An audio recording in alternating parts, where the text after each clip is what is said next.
Are you ready? Starting now? Now you just messed it up, you knob. God, you know that the shit that we go through for this, huh? I know. Fuckers better appreciate it. When we started, we were just like, yeah, we're just going to do this, man. You know, shoot our wad into the wind and see what happens. What's the title of this podcast again? I don't know. I don't know. Something with a penis, I guess. Right. Our fucking faces are everywhere now. Right. You know, but You're welcome, ladies. Right. Popular with the ladies. Right. Oh, I'm not even going to apologize because hopefully it sounds fucking hilarious. Yeah, totally. This is fucking explicit now. The explicit button. Let me use my finger. La, la, la, la, la, la.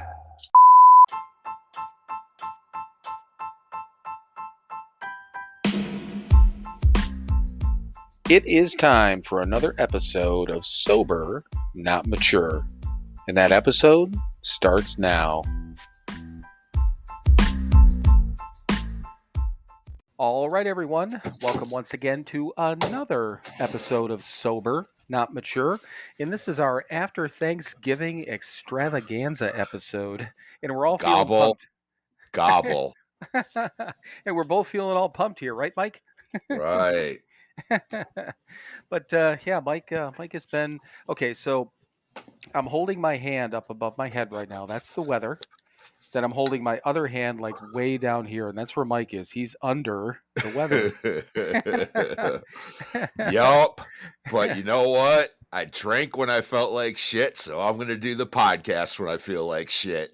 Right. Yeah. So, but yeah, it's kind of a shame. I mean, obviously you weren't feeling good yesterday, so normally we're under the same roof at Thanksgiving and have been for a number of years. And yeah, we had planned on obviously recording today, one way or the other. But yeah, normally we would have been. If things just would work out like we planned, what the fuck? Man? Yeah, god damn it. If everything would just work out the way I wanted it to, life would be wonderful. So, you know what's funny is, and I'm going to mention this again because the Sober Friends podcast is doing, it's not dissecting, it's basically they're going into the decoding. I'm sorry, they're calling it Decoding the Big Book. So Matt, who we actually had on our podcast from Sober Friends podcast, he's doing this special series and going through different chapters of the book. And the one that I just listened to today was Chapter 5, How It Works, which was, they read the Joe and Charlie tapes they have in there. They get some of these other sources. So they read the original, obviously original steps and all that stuff, the original version of How It Works, which is always fun.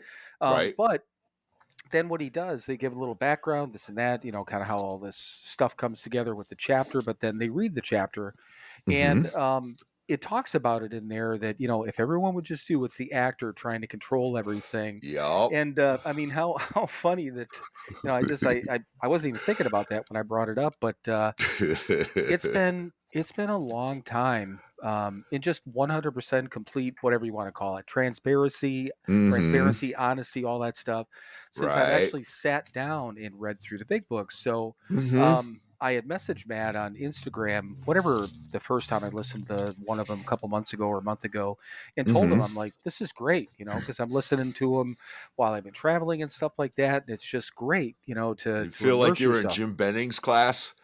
Sort of, but first of all, better audio and a better voice to listen to. Yeah. Matt's doing a little bit more work than setting a boombox down and a cassette tape, but and I told him, I'm like, man, you put you can tell he's put a lot of work into it, but far more fucking work than we put into this, or any far more work than that's a low bar, right?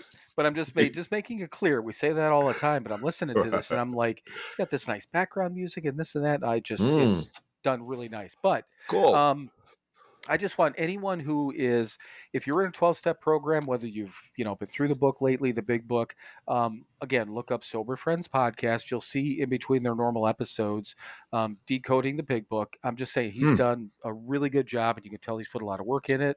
And I think anyone who's, again, 12-step side of things would appreciate it. So, Cool. yeah, and he's damn. I'll have to check it out. it's I'm serious. It's I've gotten a lot out of it because I would rather I said it, I'm fucking lazy, even to begin with, when I started listening to the podcast, the first thing was that Dave Grohl book, and I bought the book, and then I'm like, I wonder if they have an audio book, because me sitting down to read, not that I can't, I can read, I just don't have the patience, and a lot of Right. times when I sit down to read like that, a lot of people, it's like it's almost like I don't know, it makes me tired, because Mhm. if I do it, it's like the end of the day and all this sort of stuff. But so I'm all about audiobooks, and the fact that again, listening to a little bit of the history, it's just really cool. So Cool. highly recommend that. But All right. but so yeah, I mean, obviously, we missed you yesterday. Derek was here. Obviously, Yeah.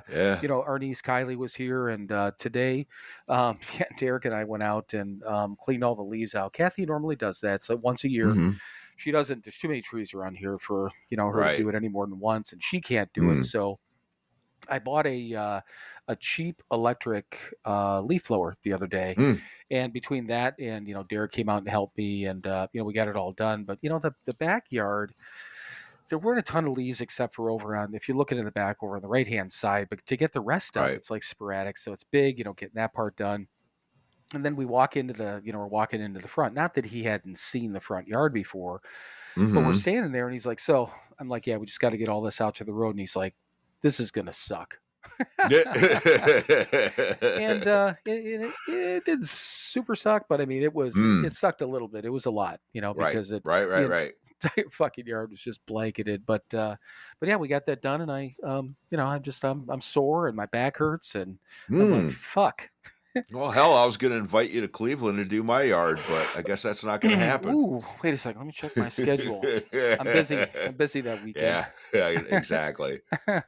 But yeah, so we got that done. But yeah, so I mean, we've got some stuff to talk about. I think with we had the retreat last weekend. We did not get a Mm-hmm. chance to do the recording while we were there, which is fine. Right. It would have been too rushed. Number one, and two, Right. let's call it forced, because we Mm-hmm. didn't. Exactly. It wasn't about us. I mean, Yeah. we say it all the time, but literally that had nothing to do with us in our podcast. Although we Mm-hmm. had a lot of people talking to us about it. It was all good. Oh, yeah. So we can do a recap of that. Speaking of audiobooks, I did finish the Matthew Perry audiobook. So kind of want to give a little recap on that. And Mm-hmm. I don't know, we got your reading to do, and some other Mm-hmm. plenty of other shit on here. But so speaking of other shit, how about a reading? How about it? if you're up to it, you okay? You all right? Yeah, I can read a small page out of a small book. I think I can handle that. All right, good. All right. Well, hey, guess what? I looked up gratitude in the back, and you know what? This may have been the reading I did last year, but fuck it, I'm doing it again this year. Right. There's actually several entries in the back under gratitude, but this is the first one. And like I said, I think I did it last year, but it's a really good one. I cracked it and looked and went, oh yeah, we'll do this. So here it is, January 29th. A single grateful thought toward heaven is the most complete prayer. Gotthold Ephraim Lessing. He's a German philosopher. Thank you is one of the most important things we can say to anyone. Thank you packs a lot of meaning into two little words. Thank you says, I see you. I see what you have done for me. You have been kind to me. I know it takes work to be kind. I feel special that you did the work of being kind to me. I am grateful. Sometimes it is hard for us to say thank you because we're too busy feeling shame or sadness or anger. So what? No excuses. Those feelings are our own problems, and we know what to do about them now that we have a recovery program.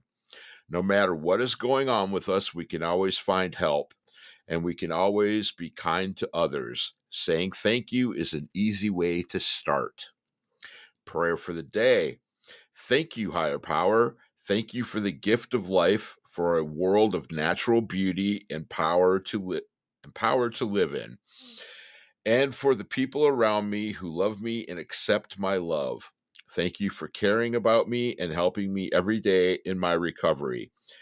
And please help me ask for the gift of your help each day. Today's action. Today I will practice thinking, thank you, higher power, every time I receive a little bit of help or a lucky break. Nice. And Yeah. I think I failed to say at the top of this recording that this is our gratitude episode. So, I was when because I knew Mike wasn't feeling good, and it's like we barely talk at all when we first start because and the reason Right. for that is that we want all this just come out on the recording. And how many times we started off, it's like, oh no, shut up, come on, we got to start recording first. Right, exactly. But yeah, don't blow our wad too early. The only thing I said was, I'm like, yeah, you probably want to get this shit started right away. And he's like, you know me too well. And we hit record, and then I forgot. I was again. Maybe that's the point. I always forget to be grateful, and I fucking forgot this was our gratitude episode. So, but you probably did read that last year, but yeah. Any of the readings on, and I say that jokingly, but seriously, 100% of the time, 100% of the days, being grateful does not come naturally to me. And I mean, it's weird, I'm sure, to maybe a normal person thinking, really, what the fuck, man? But right. The fact that, again, doing this and doing the readings and all that sort of stuff, reminds me, and if things are going shitty, that it doesn't matter what's happening, that even if I don't think it's going to help, at least running down a gratitude list in my head is going to help. Absolutely. So I wrote down a couple of things. Obviously, thank you being important. I like the fact that, a couple of things I wrote down was, basically telling somebody that I see you, you've been kind to me. And I think there was talked about effort. We realize how much effort it takes to be kind. Knowing we definitely do, because it's not our natural state. Right. And it is sometimes because, especially if someone's being a dick or does something, to realize that we can still, be kind to people. We don't have to like people, but we can still be kind. Right. And then always able to find help and be kind, and then ask for the gift. It was the last thing. Right. I think that was towards the end of it. But the thank you part, I find myself, I mean, probably saying thank you certainly more now than I ever did, but maybe in certain, I don't know, just all the time saying thank you to people. So it's become more habit, right? Absolutely. Right. Well, I mean, because before we were, fucking entitled. This world owed us. And so, grateful. Fuck, you people are supposed to do this shit for me. Right. Yeah. Yeah. Well, and even when, and I've told this story before about, Dawn, and again, everyone, that's my son's mom, my ex, but, all the time she used to tell me that, I'm so tired of you saying sorry and so tired of you doing this. And I was like, well, fine, fuck you then. I mean, I won't say I'm sorry, but I was missing the point. I wasn't changing my actions. I was just, again, spilling the milk and saying sorry and it was meaningless. Whereas, saying thank you can actually be meaningful, Yeah. And again, taking the time and taking the action to say thank you, you do it over and over, like all these other actions that we do. They do become meaningful. They do have meaning to us now because we've done them over and over again. It's not our natural go-to, but that's how we change our behaviors, by changing our behaviors, doing things different. You do it over and over, and all of a sudden you go, fuck, man, I'm grateful. Right. Yeah. Well, that goes back to the whole thing that how do you put that, with the psychologists say one thing and recovery teaches us another about. Right. Yeah. Right. Psychologists, psychiatry tries to change the way we think so we behave differently.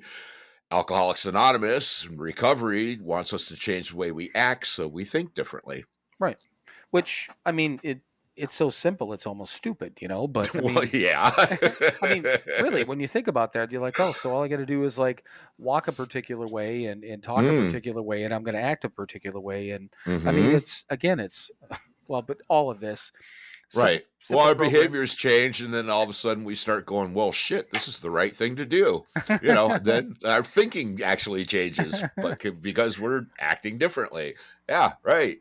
Fucking weird. I know. Yeah. And then when we act that way, then we actually get people saying thank you to us. And you're like, huh, well, Mm-hmm. Well, well, and that goes back to the same thing. We always want that. I'm sure that goes back to our. I think we realize or find out inadvertently that we get instant gratification by actually being decent people. So right.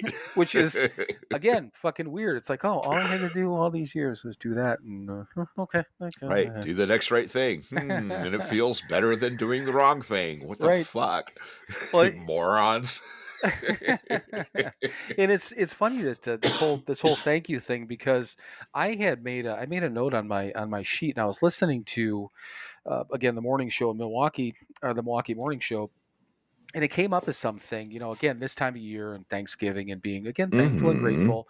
They had some article about how many times somebody says, like how many times do you think you say thank you per Mm. day, per week, per month, whatever. And I'm like, and they're going back and forth. I don't remember what the number was. It was a lot, but Mm. when you start to think about it, I'm like, okay, so in my job, it's like every person I talk to, I'm saying thank you on a regular basis. And think Right. about in recovery all the time, we're saying thank you. And I'm like, Mm-hmm. I don't even think it's got to be just an astronomical number of times, which is Mm-hmm. weird, But yeah, I think now that again we're hopefully a little Mm. bit better people, then yeah, we say these things every once in a while, right?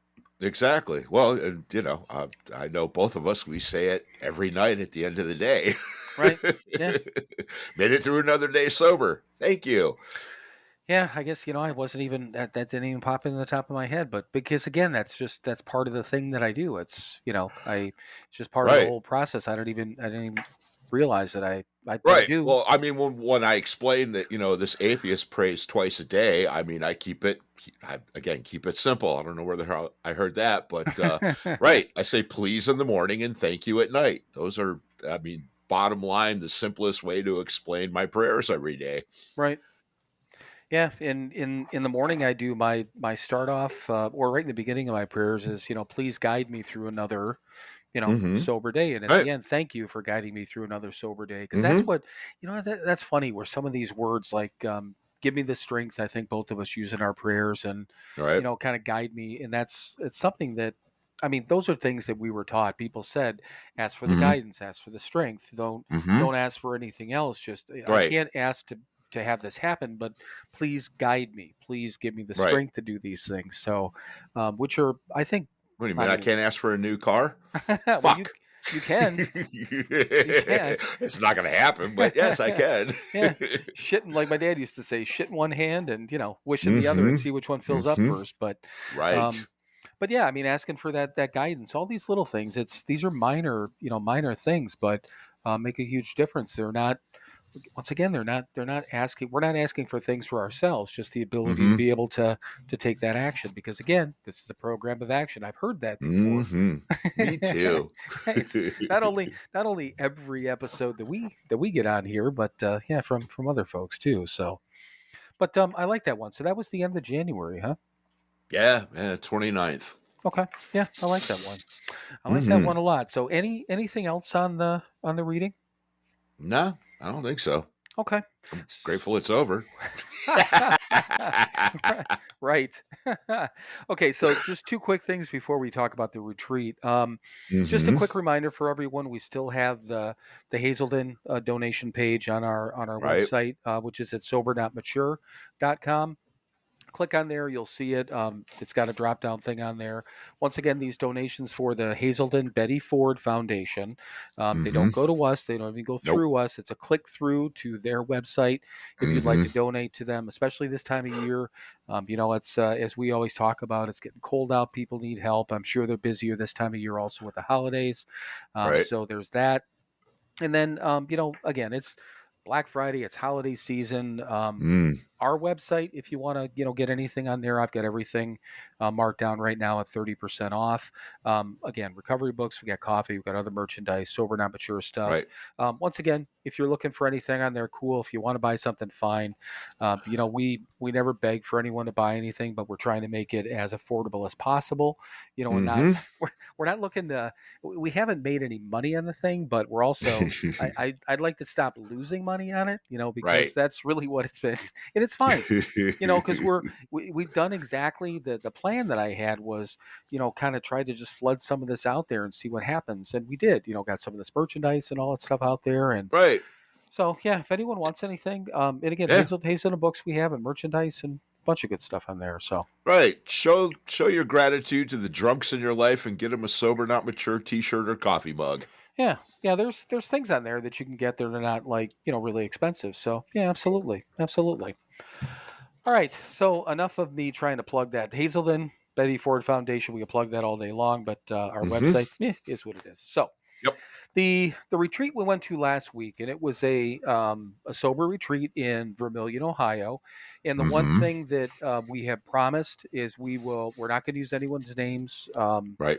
I not even first names of people there, because it's we talk a lot. We're open. I'm open now, and Mike and I are Mm-hmm. really open with our sobriety. But we 100% respect anonymity in general, but also truly respect other people's anonymity.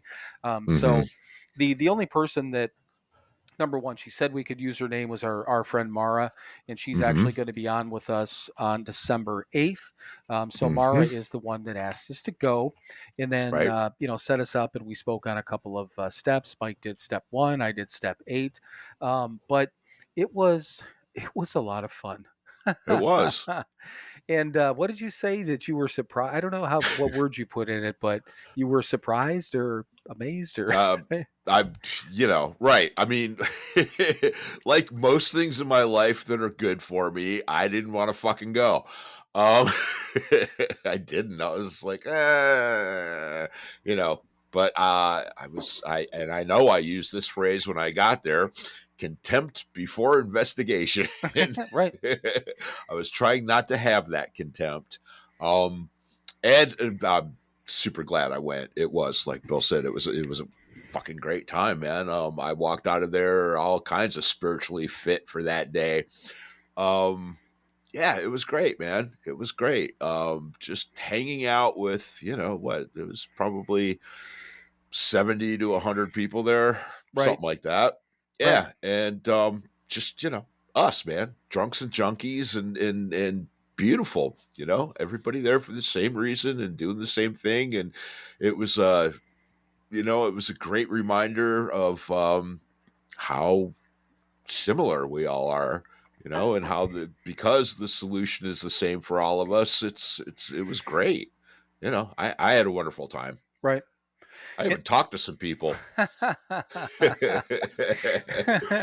and it was so same thing. I mean, I thought it was going to be interesting. I had a little bit of I don't know type of thing, and then Mm-hmm. so when we got there too, and again, I doesn't matter where. I mean, Mike came from Cleveland, I came from Indiana. Mara kind of made a Right. deal out of that, saying that she's like, "Oh my God, you Mm. drove like 3+ hours." I'm like, "It doesn't matter, man. I don't care." Right. So the distance wasn't that wasn't a problem. I no issue whatsoever getting there. And obviously, once we got there, we walk into this lodge, we get the thing, and like, oh, room assignment, go down there. And I mean, they don't give me a key or anything, and I'm just like, oh, you're Mm-hmm. in room whatever it was, 110, I think we were in. It was 110. Yeah, so yeah, I got a half a memory left, or a couple of brain cells that touch each other still. So I walk into the room, and there's just fucking 2 beds and a dresser, and I'm like, oh, this is what it is. And then Right. it's a common bathroom. There's 4 showers. There's Mm-hmm. there's no coffee pot there. I'm just like, fuck, and that's kind You're of the back at the Keating Center. right. And then yeah, when we ate and stuff like that, that's kind of what it felt like. It was the dining room area. Mm-hmm. It's buffet style. We're waiting in line, and but the same thing as I'm walking in there, I'm like, okay, so and I know what it was. It's these creature comforts that we've gotten spoiled with, Of course. and that may sound stupid, to people, but um, we lived in an environment, in a shared environment in the Keating Mm-hmm. Center specifically for a certain amount of Sure. time, then at the Three Quarter House, a shared environment, and then, well, let's call it what it is. You and I living together is a shared environment, Uh-huh. not that people don't have roommates, but again, it's just this type of thing.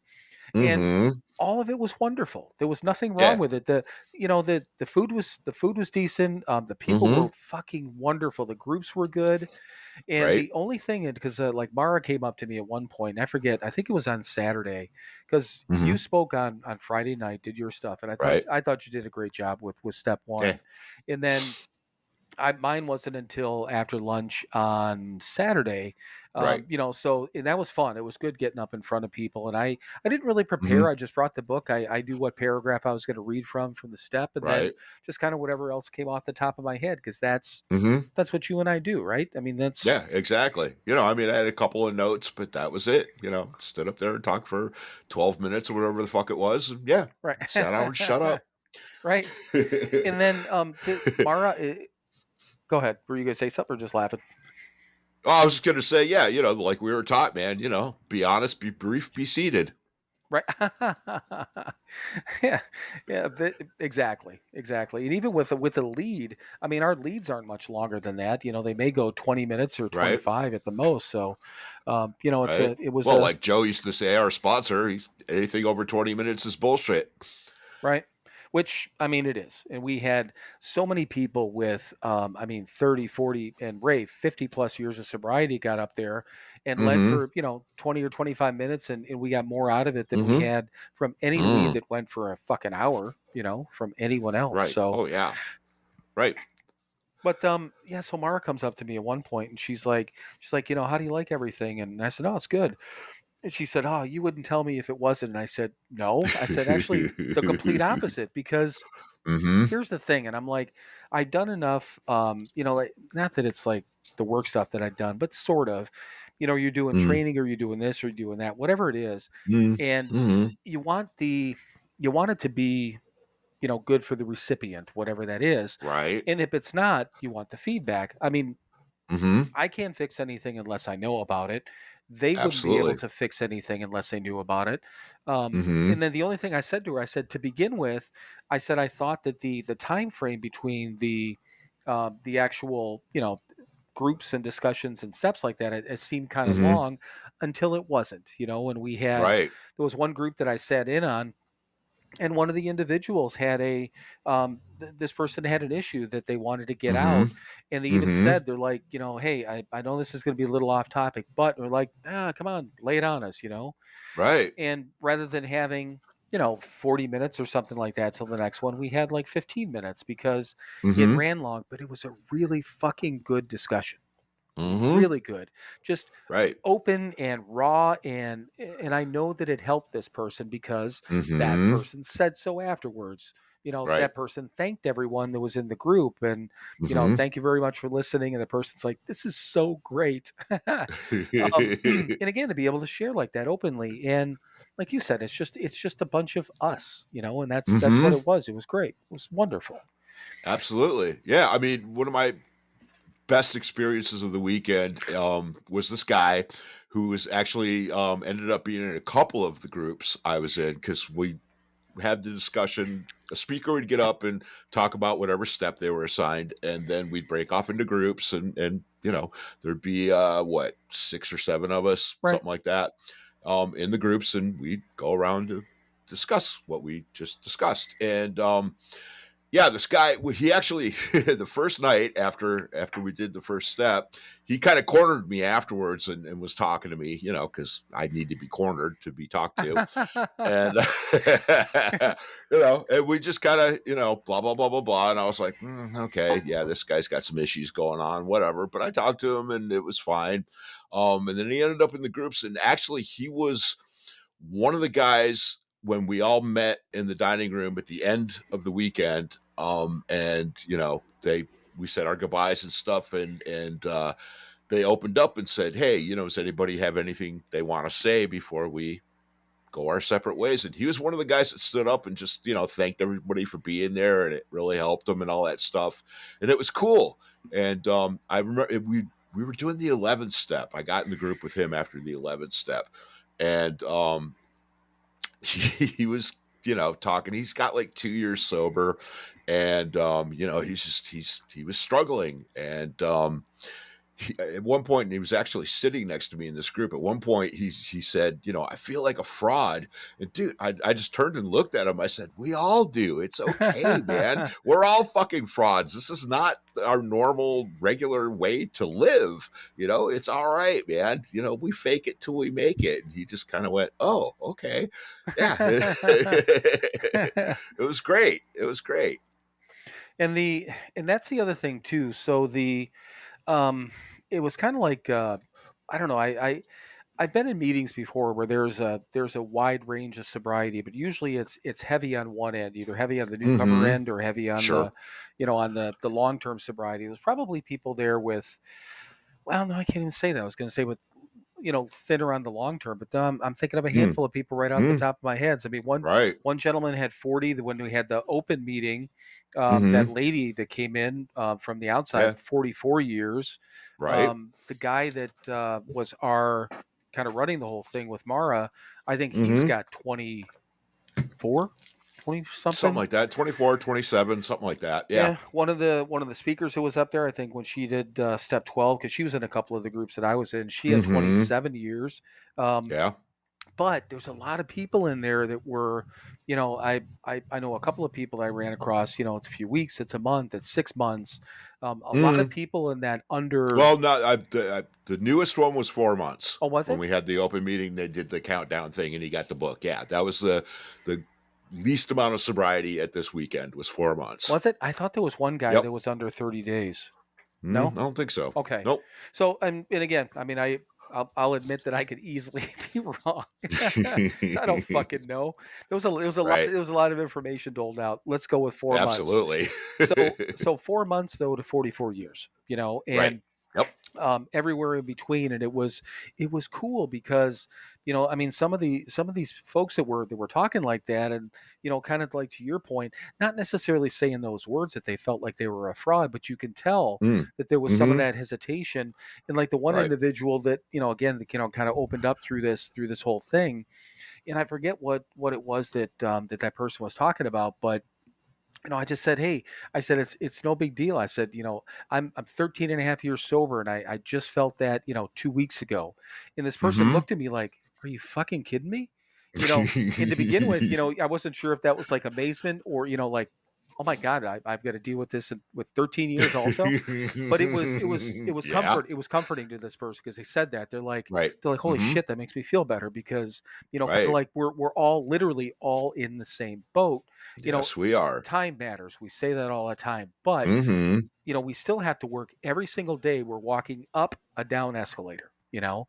Every single one of us. We've just been walking for longer. Right. Same fucking escalator though. Yeah. You got the dude with 4 months next to us, and the chick with 44 years on the other side, and yeah, we're all just walking the same fucking escalator. But so all of that was good, and the groups were good, and then we went out to dinner. What, 26 or 27 of us went to that hibachi place, and then we did. That was a lot of fun because doing all that stuff, they organized everything, and then the guy breaks out the fucking bottle of sake. Oh, sake for you! And like you right away you're like, no sake for anyone. You're like, no sake for anyone. Yeah, it was just. Yeah, I could tell he was a bit taken aback at first. Yeah, the hibachi chef, right? Because that's part of the show, right? They squirt sake in people's mouths, and we were all like, "Nope, no thanks, none for us, thank you." Yeah, and of course I used my line, "You don't have enough." I think I did. I had my SoberNotMature shirt on that night too. Right? Yeah, you did. Yeah, and I was just kind of like, okay, yeah, I did have that shirt on, but that was funny too because people kept coming up. They're like, I love the shirt. And I told you I was walking down the hallway the one time, and one this chick behind, she's like, hey, it's SoberNotMature, and I thought she saw the front. And she's like, no, I just saw it on your back, and I'm like, God, I forgot I have it on the back of our shirts. But a lot of people were asking us about the podcast. Mara talked about it. We had posted in the in the Facebook group on it anyhow. But then, at the end, when we were kind of saying our wrap ups and our goodbyes and stuff like that at the lunch, Right. we were able to, which I'm happy that we were able to do that. Mm-hmm. Had a bag full of pens and wristbands and, business cards for people, and people grabbed a bunch of them. And whether They or not did. they ever listened to it, it doesn't matter that we were able to give Mm-hmm. something back to people, which I thought was, that's also the point, So, Mm-hmm. so what the one thing that and I didn't hear the beginning of the conversation, but what day was that with Jesus Boy? Was that that's now first of all, That was go ahead. It was Sunday morning. It was the Lord's Day. Yes. And first of all, I want to make this really clear. This guy was not part of our group because He was not. I didn't know that right away, but I think you did. So how did the conversation even start off? The dude sits down, and then I was up, of course, getting more food because that's what I do. Mm-hmm. So how did God, I don't know. He just literally started tearing into me. Well, let's make it known on the back of my car, I have a bumper sticker that says "Hail Satan," and I have that there because I like to make people think. That's the only reason I have it there. I'm an atheist. It's all made up. I don't believe in either side. But yeah, I have it to make people think, and piss people off and whatever. Because I'm still not completely well. Right. And anyway, we couldn't smoke anywhere on the property. If I wanted a cigarette, I had to sit in my car. So apparently he had seen me get out of my car, and he just started tearing into me, and I mean, not what the original question is usually something about, is that, and I said, look, I just looked at him. I said, look, it's all made up. And I don't believe in any of it. It's fine. And that usually shuts people up. Right. Not this guy. He was going to save me. And yeah, good luck with that. So, and it was just, and actually when I came in, I knew there was another group there because when we came in to the dining hall for breakfast, some guy, there was a church group. There is a church in this facility, and apparently they have like a service or whatever on Sunday morning, I'm guessing. So, I'm standing in line, and this guy turns around and he's all, so what brings you here? And I'm all, alcohol and drugs. That shut him up. So that was fine. But I knew there was outsiders. And anyway, this guy, he just, started like, what the hell did he say? Demonic. How's it? Yeah, that was, you should go all the way with it. That was the way I almost went over the table. If I had a little more coffee in me, I probably would have. He said, why don't you try the blood sacrifice? I so wanted to say, are you volunteering? Because we could do this right now. But I didn't. I was a good boy, and I just let him go. But yes, anyway, he really had a problem with anyone that didn't think the way that he thinks and believe the way that he believes, and I felt sorry for him in the end. Right. And I mean, a couple of people caught it. Bill just finally turned to the dude and said, "Hey, man, I'm trying to enjoy my breakfast here." And that kind of shut him up. So yeah. Yeah, he got pissy because he's going back and forth, and I mean, I don't need to defend you. I mean, you don't need my help. But right. I could tell you were being far more kind than you needed to be. That's why I missed the beginning of the conversation when I sat down. I think I got part of it, and then the demonic thing. I heard the alcohol and drugs, or drug addicts and alcoholics, whatever you said. And then he kept going on and on. And I turned to him, I'm like, why don't we just sit here and enjoy our breakfast? He's like, I'm enjoying my breakfast. I'm like, well, then just eat or something like that. Right. Yeah. And I'm like, he was very angry. Yeah. And yeah. But that's what I said. I said, we're trying to enjoy our breakfast quietly, and we're going to reflect. And then you started fucking laughing because I'm like, okay, listen here, Jesus boy, boom, there's right up your fucking ass. Which again, nothing wrong with it. If you're a God person or an organized religion person, we don't have any problem with you. Just this dude it's like, okay, if we didn't like Brussels sprouts, and this dude was trying to shove Brussels sprouts down our throat, that was kind of that was the same thing, you know. Yes, it was. Right off the bat, I don't eat Brussels sprouts, but why not? Yeah. Why not? Here, take them, take them, take them, take them, take them. Right. So because they're not good for me.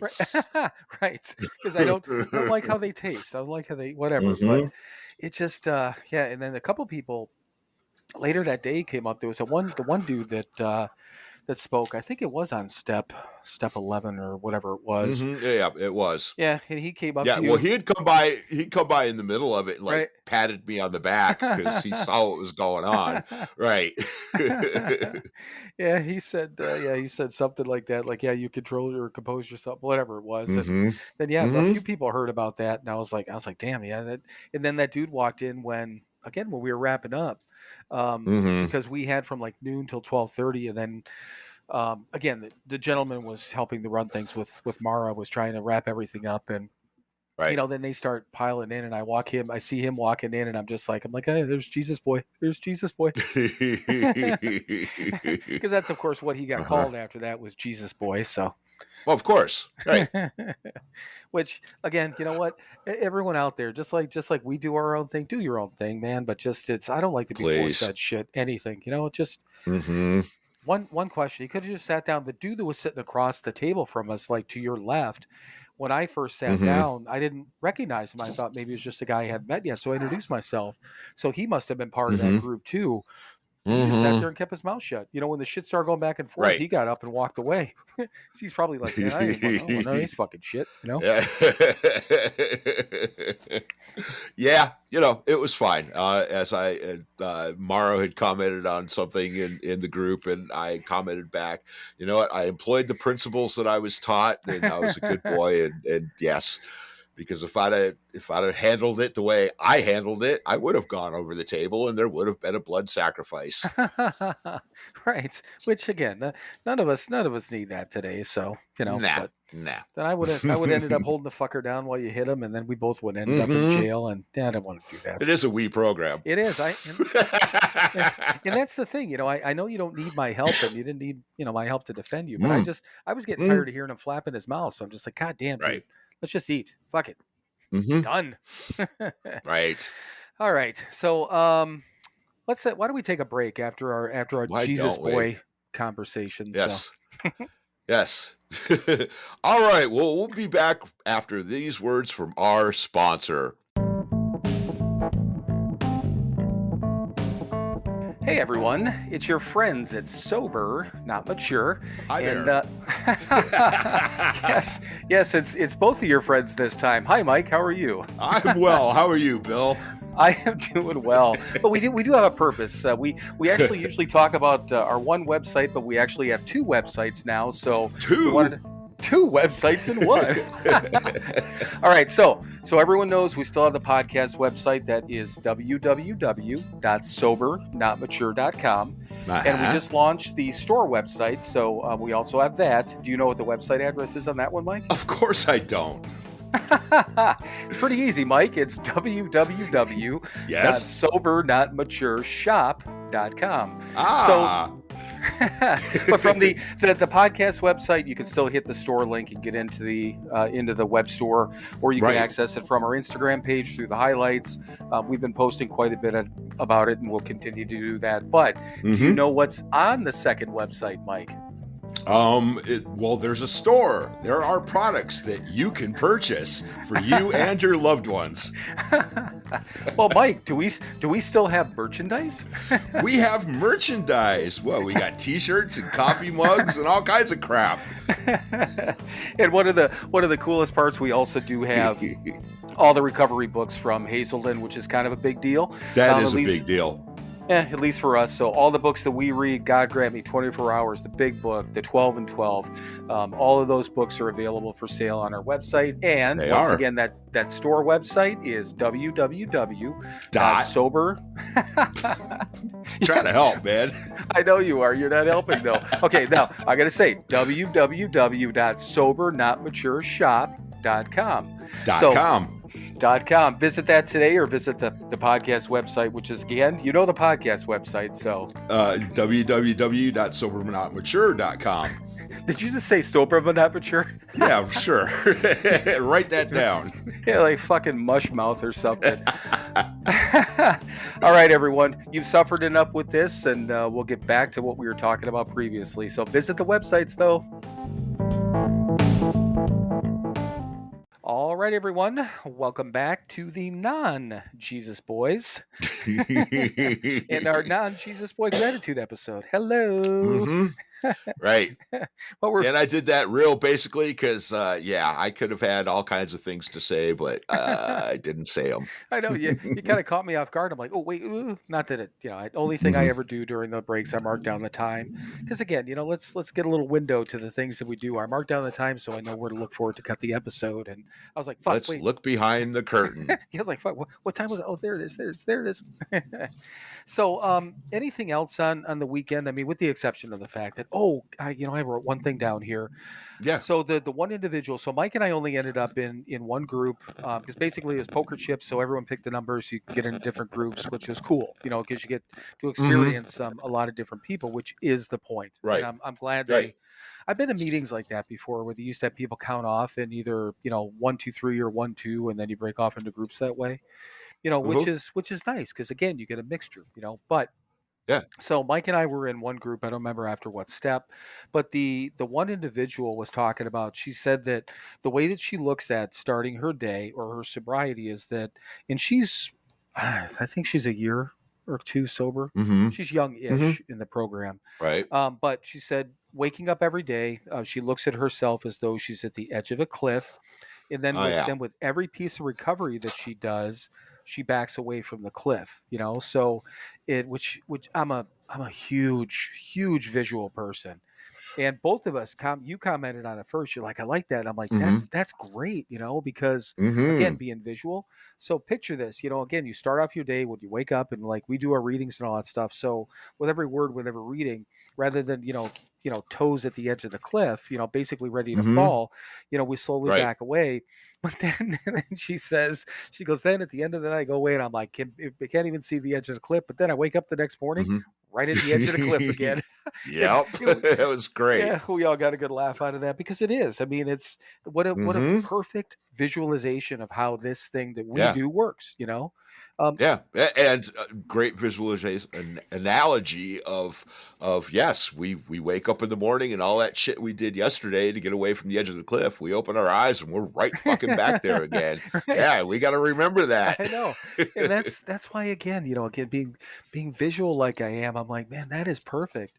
And I hope that I never forget that because things like that, usually again, visual things I'll hang on to, kind of like the escalator thing, but it was great. That was just one of the many things that we heard, but I actually made a note of that because I wanted to share that with everyone. And yeah, definitely. I'm glad you did. Yeah, yet again another thing that we have now stolen, and I think I told her I was going to steal that. But that's what we do in this thing, right? Well, I definitely had. It's in my pocket now, and it's not going anywhere. Right? Yeah, it's good. So, anything else on the retreat at all? No, just again, I was not looking particularly forward to it, and now I'm looking forward to going back in June. Right. Oh, so you're looking. When is that? Is that? It's the end of May. It's the last weekend of May. I think the Sunday is June 1st this year. Yeah. So next year, whatever. Yeah. So yeah, I think so. I mean, they have one in March too. I'm definitely not doing that, but I think so. Yeah, that's and that was one, and that was the only thing that I told Mara, and this was not a complaint, but so this whole facility is right on the lake. It's right on Lake Erie. Yeah. And when we got there on Friday, I mean, it was a little chilly, but then I mean, there was like no, it was blowing and raining, and it was nasty out. Yeah, and that's the thing. There was rain, and then like 20 to 30 mile an hour winds coming right off the lake. It was uncomfortable.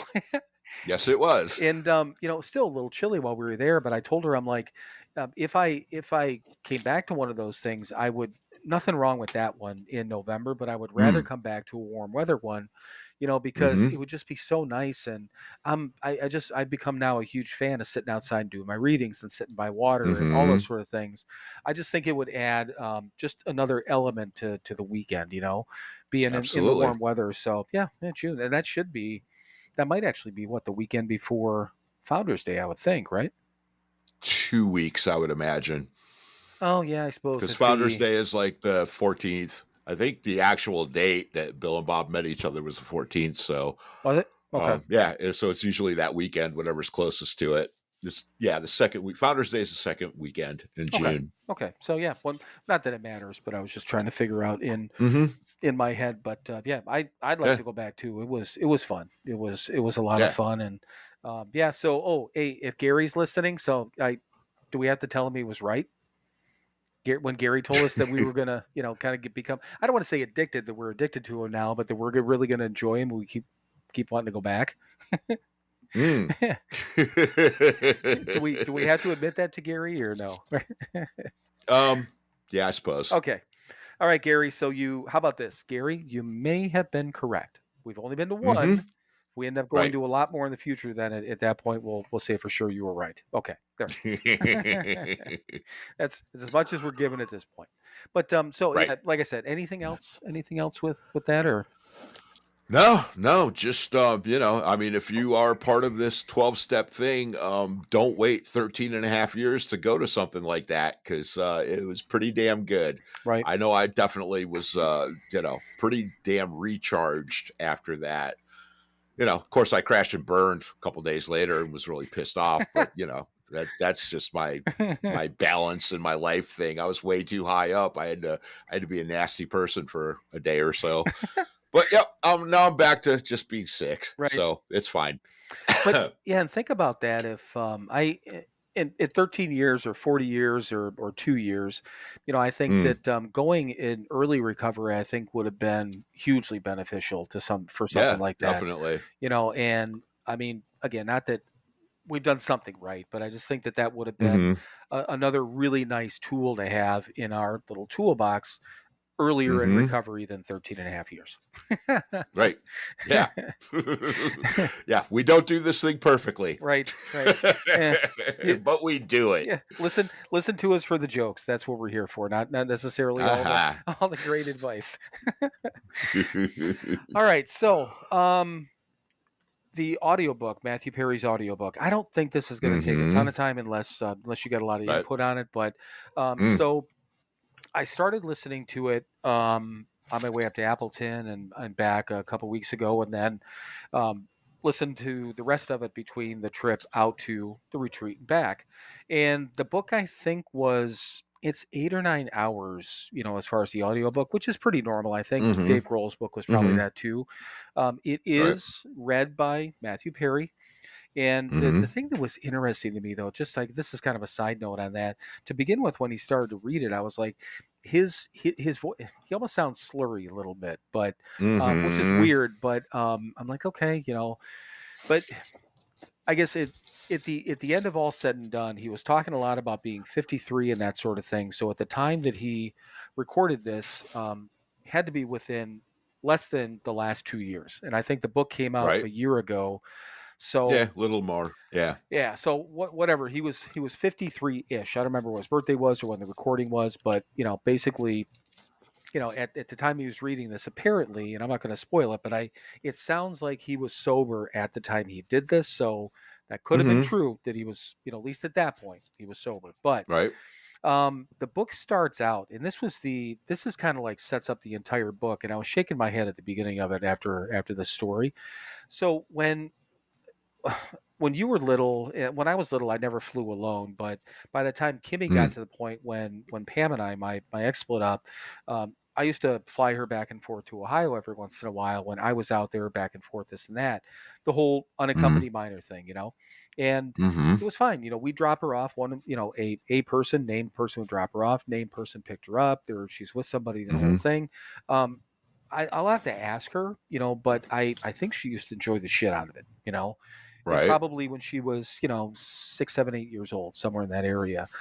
So Matthew Perry did that. He was talking about his, first of all, his dad was the Old Spice guy. I didn't know that. Right. And then he married, his mom ended up being this right-hand person to somebody in the Canadian government. I can't remember what this, ambassador, prime minister, blah, blah, blah. So she was a big deal. Dad was an actor and this and that, blah, blah, blah, all this stuff. But, he described them as very beautiful people that got together young. They didn't stay together much. And then his dad left, and then they were in Canada, and that's how that part started. So Dad ended up in California, Mom still in Canada with him. So he would fly back and forth to see his dad as an unaccompanied minor. So he's telling me this story about these flights. And I'm thinking to myself, I'm remembering my daughter, but he's talking about it like he had this whole abandonment thing from, at that age from flying alone. And in my head, I'm like, really? Right. But it was like he'd see the lights of this, and then he'd get mad because he's like, why are they just leaving me? Why are they doing this? Why can't somebody just drive up and get me? And he said that he almost named the book Unaccompanied Minor. And I'm like, wow, really? So this is right at the beginning. All throughout the book, he keeps referring back to this story, about him. I'm not good enough. I've never been wanted. I still feel like an unaccompanied minor. And I'm like, damn. Okay. So there's this, and again, he's 53 when he's recording this, but talking about these stories all the way through. So that's just a side note. That's where all this stuff is, kind of, I don't want to say littered through, but, sprinkled through the entire book. He, through the entire book, in my opinion, never seemed to be humbled at all. And it was almost uncomfortable, because just as he's talking about these different things and just he throw in things about his material items that were unnecessary, in my opinion, for his story. And that's where I got the thing about, again, he worked really hard to get where he was. I don't take that away from him. Sure. Put in his dues, was in the right place at the right time, but also worked really hard to get in the right place at the right time. So in my opinion, he deserved the breaks that he got because he made those breaks for himself. So, but he'd sit there and talk about it. He's like, oh, as I'm sitting here in my $20 million apartment in wherever, or he was at this bad moment he was having in his bedrooms, but he goes, I'm looking at my automatic blinds, and I'm like, do you really have to say that they're automatic blinds? Because that means that means money. And then he'd be talking about, I was driving my green Porsche, and I was driving this, or, I had all these nice cars. I don't even remember what kind of cars I had, and these things were sprinkled again throughout the entire thing. So, the humility thing doesn't seem like he ever got a handle on. Then this is the other thing that he said. This was quite a few times. I can handle being sober until something happens, until anything happens. And I'm like, fuck me, And I'm like, that's not a good thing, right? Right. So, but he did say, like we were talking about a couple episodes ago, whereas like you made the point of saying that you can't give away something you don't have. He acknowledges that throughout the book, and saying that he goes, God, he goes, at this time, he goes, I've got sponsees that have far more time than I do, that type of thing. So that's the part. Here's the other part that was just weird. When he talks about the founders of Alcoholics, or the founding of Alcoholics Anonymous, he only mentions Bill Wilson. Never mentions Dr. Bob. And he talks about it a couple of times. That I just thought was kind of like tilting my head going, huh? Right. Well, I think that's a wonderful example of how he was working this thing. He was only working half of it. Right. And yeah. And it was weird, or, because I'm in my head, I'm like, did he only identify with Bill Wilson and how he was and his egotistical and that type of character? Because Bill was. Bill was a fucking, Bill's a fucking egotist. We can all admit that. Yeah, absolutely. Right. And, yeah, and he even admitted it. So, right. So, sorry, drink a coffee. I thought you were going to say more than that. Yeah. I was actually taking a drink of something too. I'm trying to keep my throat lubricated so I don't hack into this microphone. All right. And I did anyway. And you don't feel right. You don't feel well, so I'm not going to say anything about you lubricating your throat. So go ahead. Good. Thank you. I appreciate that. As long as you're not the one doing the lubrication. Right. Anyway. So, but yeah, it does sound like it. And it sounds like you never got over the better than, worse than thing that we all need to get over, because we all are better than others and we all are worse than others. And, a big part of this program is learning how to admit that we're exactly the same as others. to one degree or another. I mean, I still work on that all the time. I'm better than that asshole, or I'm not as good as that asshole, or and it sounds like he never got anywhere near that, which is sad. And again, that's probably why it didn't work for him. Right. And I think that I don't think anyone's under the illusion that either one of us are perfect at this thing. We just said that, a couple of minutes ago. Right. And I'm no fucking expert, but I can listen to an alcoholic that seems to have a decent alcoholic or drug addict, because he was definitely into both. But Right. I can listen to one of us. We've been around this thing long enough, and I can hear somebody. I can hear the things that kind of again make you just go. If it makes me uncomfortable, then I'm not saying that somebody's doing something wrong. It's just maybe they're kind of skewing off and sliding off this path. And he admittedly, I mean, he said that. I think he said that he was in detox. It was someone got thinking about it 60 times or something like that. Or right. Talked about that's the other thing. So he talked about the millions of dollars he spent in rehab, which I think part of that's like, oh, okay, I want to know that. But then he talked about some trauma in his life, and he's like, well, that cost me, $3 million to figure out. Again, that's he throwing out dollars and cents and stuff like that. And I'm just like, it's that's not the point. The fact that you had a ton of fucking money is irrelevant. The fact that he, what they did and the salaries they made on Friends, he talked about those sort of things. That was all fucking public knowledge. Everyone knows that. Right. Well, anyone who's read anything about Friends knows that they were making $1 million plus an episode.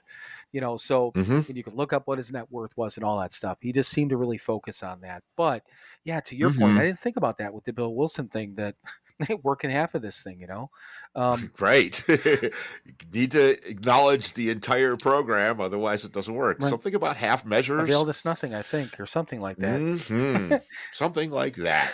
Or exactly like that. Exactly like that. So then here's the thing. So through this whole, okay, now I had heard a little bit about the health issues, but man, you talk about the health issues that he had related to and outside of, alcohol and drug use. I mean, again, he had his colon explode, from the opiates, that he was taking so Good much. times. Oh yeah, right. Messed up, Well, yeah, you can't shit when you're doing that stuff. Yeah, it was in blocks you up. Colostomy bag, the whole fucking bit. He went through a bunch of shit. I mean, it was terrible.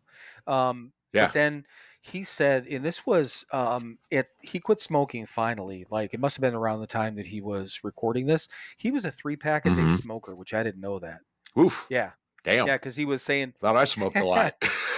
Well, because he was saying, he goes, was trying to cut down to, at one point he was trying to cut down because of this health thing. So he laid down at night one time and he heard like this wheezing. And he went into the doctor and they were told him, like, okay, so you've been smoking for all these years, blah, blah, blah. You need to quit like yesterday type of thing, So then he had problems with that, so, and basically they were telling him, like, if you don't quit, you're going to die. Okay. So and he even mentioned in that part of this process, he's like, okay, so, I could end up with, an oxygen tank or on oxygen, this and that. That's no way to live. And he said, or he goes, if I keep doing this, he goes, if I have a heart attack and nobody's around, he goes, I'm a goner. And I'm like, holy fuck, that's what happened. So then I'm like, okay, so supposedly he quit smoking, then was vaping, and then like, no, you got to get off of all of it. So at the end in his wrap up, he's saying thank you to everyone and all the stuff that he's grateful for. He's throwing all his gratitude shit, and he was able to get over the drugs, able to get over the alcohol, the smoking, and the people that helped him, and blah blah blah. So at least at that time frame, again, a couple of years ago at the most, he was off all that shit. But I mean, he had the lung thing, he had this colon thing, he had all these different things. It could be he may or may not have relapsed, but I mean, again, all these different things. I don't know if he was smoking more because he was drinking and using. Most of us do. I mean, I smoked for years, but as I sat there, if I drank, I smoked more. I always did. Oh, I think everyone does, right? Right. Yeah, we do. Hey, throw some speed in there, man. Smoke like a chimney. I never got the pleasure of experiencing that. And I said, "There's my air quote pleasure of experiencing that." But so the thing of it is, I have no regrets in listening to it. I'm glad I did. I learned some things. It's always, I wasn't looking for, years ago, what I would have listened to this for is like, okay, what do I not do so I don't end up like Matthew Perry, um, Mm-hmm. or look at how great I'm doing. I'm not doing things like Matthew Perry did, but it wasn't that. It Mm-hmm. was just it's just kind of like take it in. We take in all this knowledge. No bad Right. examples, and I'm still a Y person, and it's interesting to know the type of program that he worked in and all his different things. And I mean, Mm-hmm. you think about that. I mean, there's so many people. Granted, he hit a lot of this stuff. He was, drinking on the Mm-hmm. side, using on the side, doing all these different things, like all of us do. Um, Right. but even in the points when he was doing that, all these different people, and it just, I wonder if he just got to the point when he was doing this book that he was just honest about it and all his basically lack of humility and only maybe working half the program, if he Mm-hmm. inadvertently was just honest. You know what I mean? I mean, Right. Yeah. accidentally, Yeah, exactly. you know. That'll happen occasionally. I know, and I'm sure that there. I mean, take us for example. I don't think we've necessarily been, thankfully, haven't maybe been more honest on here than we would Mm-hmm. off, not in front of a mic. But I know that we've been more Mm-hmm. open about stuff. We've talked about things. We've had, Mm-hmm. these revelations and all that sort of stuff. And you talk long enough, and in like an 8-hour audiobook or a 90-minute podcast every fucking week. Mm-hmm. Sooner or later, the shit's going to come out of your mouth, and then you're like, God, did I just say that? But it's all good stuff, But I don't know. It'll be interesting. I'll tell you, it'll be interesting to see what comes back, from this. But Mm-hmm. yeah, he had some. God, I mean the things that he did to his body over the years. Yeah. Fucking staggering. That's some of those stories, but yeah, like I said, the main things were just didn't seem like he was, like he was humbled, and I didn't even pick up on the Mm-hmm. half measures type of thing, but yeah, just Mm. it's all interesting. I'd Right. highly recommend it to anyone, even if you're not um, you don't necessarily have to be a fan of Friends. If you have any interest Mm. in the entertainment world or how an actor goes through, it's that interests me sometimes about Right. where people came from and stuff. But even if Mm-hmm. you're not a Friends fan or not specifically that, if you're in this type of thing and you went through the stuff that a lot of us go through, it's a good read or a good listen. So I Right. but Yeah. Makes you it think. does, and kind of makes me Yeah. shake my head thinking, damn, just Mm. crazy, and again, 54 years old, one way or the other, some portion of this thing got him. However it is, some Oh yeah. portion of this thing got him. Definitely. Yeah. Yeah. Blowing your ass out's not good for you. Yeah, and it was. Write that one down. Hang on one second. Note to blowing or blow in is with an apostrophe or an ing. Yeah. Apostrophe. Okay, blowing your God. I think I feel an episode title, but I don't know. Usually when you say shit like that, it ends up being on the on the episode title.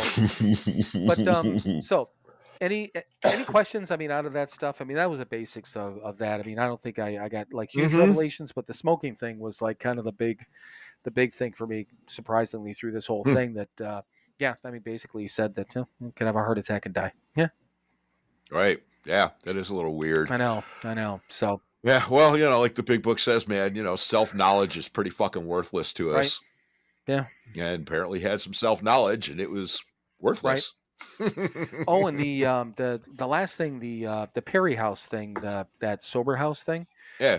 It Right. sounded like that he sold that off because he wasn't getting the clientele, and it sounded like it was because he had said, he goes, I don't know, he goes, if there's, however he put it, too much out there, this or that, but he said it could have been the cost, because it sounded like it was, which I didn't realize when I read the bit of it, and I think you had read something about that too. I didn't realize it was like a higher end type of rehab, but apparently it was. So I think that they were probably getting trouble trying to get people in the beds at however much money they were charging. So, well, and I'm sure he had it's probably a fucking $20 million house that, because it was one of his houses, Right. Yeah, exactly. So, he used to be an addict and now he's not. right. What was that? That's, what's that for? Passages in Malibu. I was going to say Malibu's, but I'm like, I know it's not Malibu's, but passages in Malibu. I'm like, yeah. So yeah, that's all I know about Matthew Perry. But one way or the other, I think it'll still be interesting, to see how all of that stuff pans out. But yeah, right. Yeah, I don't know. Yeah. I don't know. It's not going to affect me one way or another. Right. Yeah, it was just like I said. It was. I'm not unhappy that I listened to it, but it was right. interesting. It's worth the listen if nothing else. So.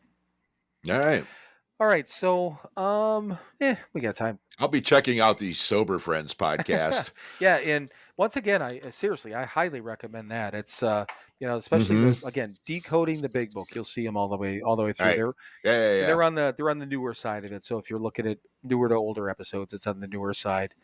So cool. I was listening to a podcast, and the guest had said that she was told by somebody in a meeting, or maybe it was on social media, that she couldn't refer to herself as sober unless she identified as an alcoholic.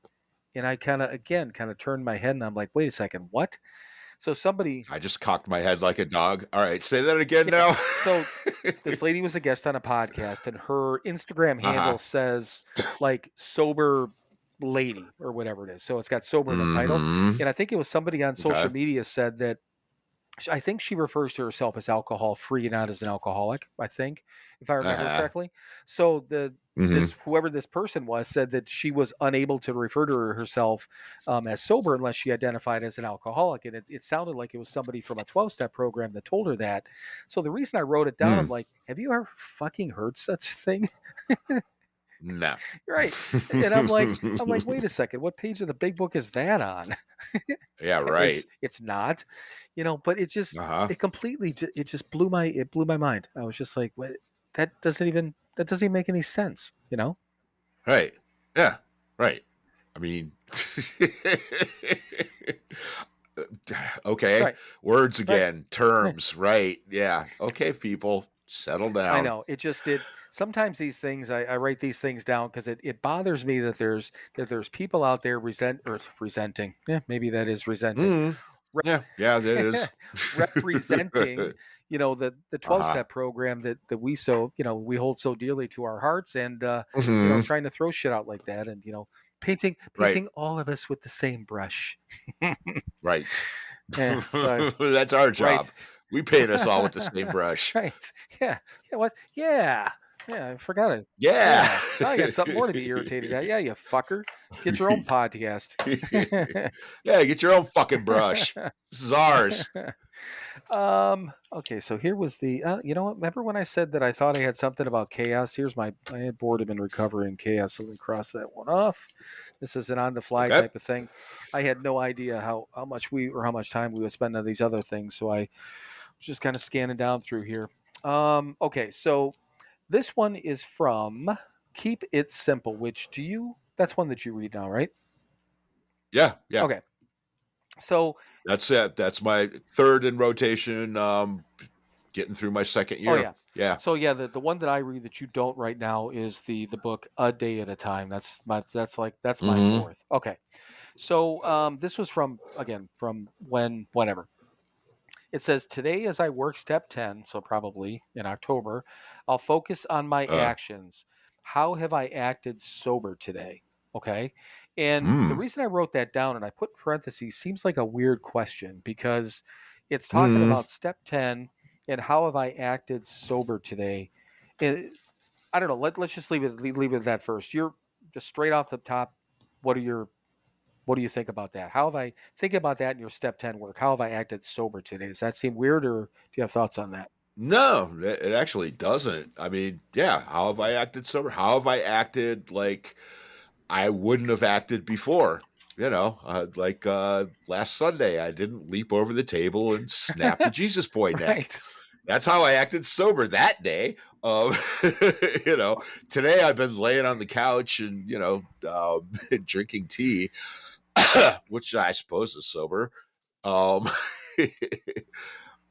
Yeah, again, how have I acted like differently than I did before I was sober, I think is probably a better way to phrase it. How have I acted today differently than I would have before I was Right. sober? Okay.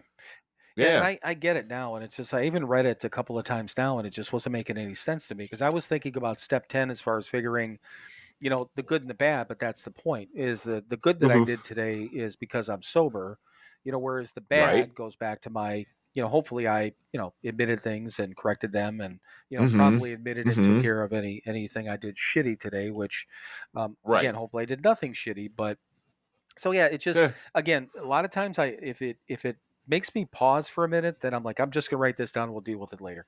you know, because I'm like, I don't want to Mm-hmm. think about this one anymore because then I have nothing to talk about. So okay, so that Right. makes sense. So it's like, yeah, acting Yeah. differently. Yeah. Right. Acting the way that we were taught to act, not the way that we want to act. Right. No, and that's I mean that makes perfect sense. It makes perfect sense. Again, Mm-hmm. now that I'm again getting your input, that's why I do that. Right. All right, so you know what? Let's just do one more. Okay. We've been yipping and yapping for a long time, but and I know you still don't feel good. Mm. So all right, so Mm-hmm. this is from My feelings don't matter today. well, you know what? It actually let's let me just step aside here real quick and tell you and the listeners Yeah. that I appreciate number one the fact that you were able to do this or that you did do it. And I know your commitment and our commitment and all that. So I mean, we commit to Mm-hmm. it. And let's take a side note on that. So fuck everyone else out there that takes a hiatus and a break. And my friend Mike over there doesn't feel good. Uh-huh. Ended up ended up Right. missing Thanksgiving because he didn't feel good and That's he's right. here trying to please you motherfuckers. Okay, so Yeah, take that, yeah, assholes. yeah. Okay, so back to my original side note, which I forgot. So we'll forget that. Okay, so this is from another reading, but this is from the book that I read a day at a time. So the Mm-hmm. reading talked about pride, called it the root sin. Do you feel that pride is a problem for you on a regular basis, and how do you deal with it? And first of all, the root sin, we talk about fear all the time being like the root Mm-hmm. problem. Do you consider Right. like our pride to be like the root sin? I guess let's do that first.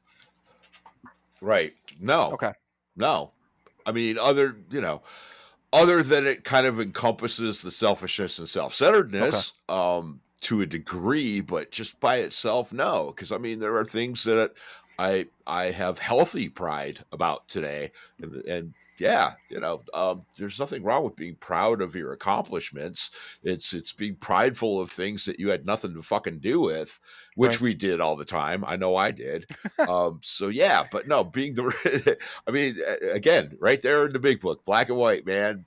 The root of our troubles is selfishness and self-centeredness. The root of our sins, the root of everything is my selfishness. Yeah, and it kind of rolls into it, but not really. Right. I have that healthy pride today. I am proud of this thing. I'm proud of my sobriety. I'm proud of being a better person than I was 13 years ago. Yeah, nothing wrong with that. I got to remember that, what I did yesterday doesn't fucking count for today. Waking up, being on the edge of that cliff. But, Right. but yeah, no, absolutely not. It's not the root of my sins. No, Right. no. The root of my sins is my unhealthy obsession with myself. Right. Yeah, and it's just like I said, I like that reading. Every once in a while I have, just kind of I don't know. It doesn't always go off in a weird direction, but all of them do. Every once in a while I have these little things like that. Mm-hmm. And I'm just like, really pride? I don't know the pride is a root sin, but I get it. It's a problem like you said, being prideful, taking credit for or trying to take credit for things we had nothing to do Mm. with.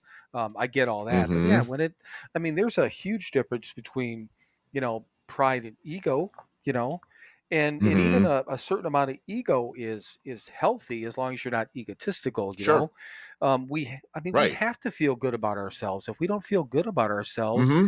I mean, what the fuck is the point of doing this? I mean, Exactly. what's it going to doing anything if you don't feel good about yourself? Mm-hmm. So Right. Oh yeah. And I mean, to the point of trying to take credit for things we didn't have anything to do with, you know, when I have a birthday anymore, I mean, seriously, the last 10 years or something, probably more, I don't fucking care about my birthday. I don't. You know, Chris, my girlfriend, she's like, you know, "Oh, it's your birthday." I'm like, I don't fucking care. I had nothing to do with it. You know, my dad left it in. Big fucking deal. I didn't have a goddamn thing to do with it. I celebrate April 22nd. That's something I can be proud of, and that's something to celebrate. My February 18th doesn't mean shit to me anymore. You know, it used to be, I mean, my old behaviors was, you know, my birthday week, my birthday month, you know. I mean, it's the way I was, and I'm not anymore. I don't fucking care about my birthday anymore because I had nothing to do with it. Right. Nothing.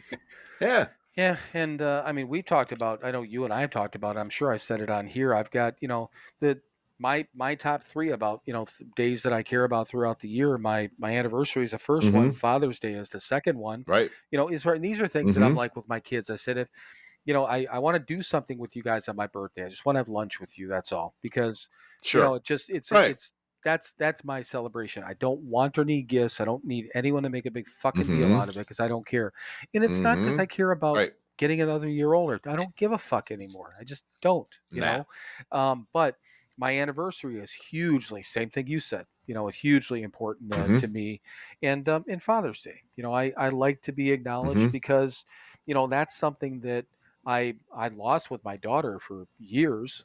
I mean, I lost the right to be her father, and then, my son, I could have lost it and I wasn't the best dad to him, but now, I think I kind of have my shit together on a daily basis. And, I think my kids kind of dig me every once in a while. So, I at least acknowledge and say, hey, happy Father's Day. Same deal. I don't want or need a gift. I don't need anything special. I would love to get together and same thing, have lunch with them, And my anniversary, I made my son take me out to lunch on my anniversry. Yeah, there you one go. Year. You're buying on this day, boy. Yep. I said, hey, why don't you take me out to lunch for my anniversary, man? And he did. He did. Nice. I don't remember when that was. Probably it might have been a handful of years ago, but yeah, he's again, my kids are good kids, and I mean they do all the right things most of the time, and but like you said that, yeah, I mean birthdays, that was the funniest thing you said that. I think when we were talking about that was our anniversary episode the first year that you had said that about, we were talking about birthdays or important dates, and anniversary, same deal, was our important dates, and then you're like, my dad just left it in and hopefully my mom let him. One can hope. That was the follow-up to that. So yeah, but okay, well I think we're good. We still have we have guests, so everyone knows we have guests on for the next 2 weeks. We have Nicholas. Take a look at Instagram. You'll be able to see a little bit about him. And then we have our friend Mara the week after that. And then the week after that, it's our Mexican episode. It is. Thank Christ, man. I fucking need it. Right. So, but we still got to get to Megan's questions. I have a bunch of those on here too. No, that's cool. Yeah. Oh, speaking of people that listen to this show, I almost forgot because my head is in a bubble right now. But Cameron's been listening to the show. He was very grateful that we we mentioned the other day, and apparently he rides around in the car with his daughters listening to the show, which I don't know if that's the best idea in the world, but but anyway, I've been in their lives, few years now, and so I wanted to say, because they listened and they were very excited to find that they've been listening, they didn't realize it was me. he listens to the show and they're like, wait, that's GP, that's what the grandkids call me. And yes, so I have to say a very special hello to Rainin and Ollie. Hi there. You're listening to us on the radio. How you doing, girls? Okay, I'm done. No, that's cool. That's cool. Like you said, maybe not the best thing in the world. Well, I know. Well, not my job to judge. Yeah. Well, at least for the next maybe minutes, we won't say the F word, but young ladies, close your ears for this last portion, though. So exactly. All right, I think we're done. So it's your turn. It is my turn. All right. Well, thank you everyone for listening to yet another episode of Sober Not Mature. As always, be kind to each other, be good to each other, be grateful for what you have. Do something nice for somebody else this week and don't tell anybody about it. And now it is that time, kids. It's that time you've been waiting for, and more importantly, the time I've been waiting for. It is time for you to fuck off. Then keep fucking off. Keep fucking off till you get to a gate with a sign on it saying you cannot fuck off past here. Climb over that gate. Dream the impossible dream and keep fucking off forever. All right. And you know what? I think that's funny. I mute now when you do that because I literally laughed out loud when you said, yeah, the time I've been waiting for.